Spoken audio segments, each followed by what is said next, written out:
This article is about the spiritual world, and I asked a question: to what extent can we see the spiritual world as a bit like a fourth dimension?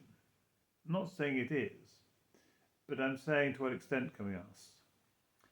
Because I look at it from this perspective that if we have a two-dimensional world, and then there's a third dimension, the third dimension will have an effect upon a two-dimensional world, which will be quite interesting.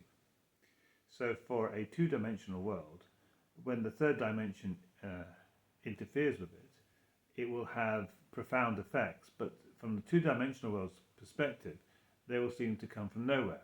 So I'll give you an example.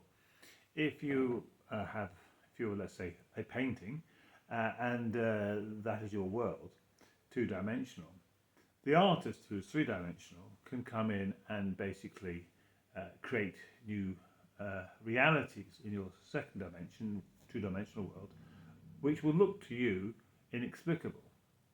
They will also only appear to you as two-dimensional things, but actually they're the product of a third dimension. So the new paint, the new structures on your two-dimensional world will only appear as two-dimensional structures and two-dimensional features, but they were created by a third-dimensional or three-dimensional creature. And so that is what's happening here in our three-dimensional world, that when the spiritual comes into play, it appears as a three-dimensional being, but actually it's a fourth-dimensional object, in that it has an existence that's external to our three dimensions and is vastly superior to our three dimensions. And that is actually how the spiritual world appears in Scripture. It appears as something that is profoundly more powerful and capable of effects which are way beyond anything that a three-dimensional object could create.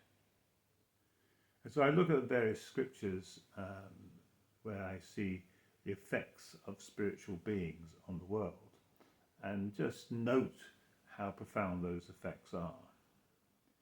And I think it's worth noting that whenever angels came into a three-dimensional image, they would turn up as beings that had three dimensions. They could, when they were coming in their full power, create a sense of tremendous fear, so that we as three-dimensional objects would just simply fall down either as dead or in absolute fear. And this sense in which the fourth dimension, the spiritual dimension, has the capacity of incredible power is very different to the way sort of Hollywood portrays it, which is like it's a will-o'-the-wisp thing that has virtually no power. It kind of floats in and floats out like a mist. I think a much better look at the effect of the spiritual world is to read the work of The Great Divorce by C.S. Lewis, where C.S. Lewis makes the three-dimensional objects, ourselves, like the ghosts, with no substance, and the spiritual world is solid as diamond. And I think that's actually a much more realistic impression of what the spirit world is like. It isn't some will-o'-the-wisp, ghostly, ethereal thing. It is actually something that's more solid, more real, just as a three-dimensional artist is more solid and more real than the two-dimensional painting that he's painting. Anyway, I merely put that out as a sort of mental exercise, just to try and create a sense that we understand the reality that the spiritual world is powerful, and it is more powerful than the physical world and should not be treated lightly. Well, thank you for listening.